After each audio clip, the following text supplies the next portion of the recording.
మహారాణి పారాణి పాదాలకే నాడు మన్నునంట నీయక మహారాణి పారాణి పాదాలకే నాడు మన్నునంట నీయక నడిచేటి దారుల్లో నా గుండె పూబాట పరుచుకుంది మెత్తగా శాంతికే ఆలయం ఆమె నెమ్మది అందుకే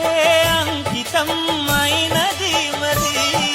సుకుమారమే ఆమె చెలికత్తె కాబోలు సుగుణాలకే ఆమె తలకట్టు కాబోలు చెలియ చలువ చెలిమి కొరకు ఆయువే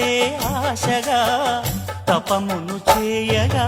ఏ స్వప్నలోకాల సౌందర్య రాశి నా ముందుకొచ్చింది కనువిందు చేసి ఏ నీలి మేఘాల సౌధాలు విడిచి ఈ నేల నడిచింది ఆ మెరుపు వచ్చి తళ్ళ తళ్ళ తారక మెల్లికల మేనక మనసున చేరేగా కళ్ళగల కానుక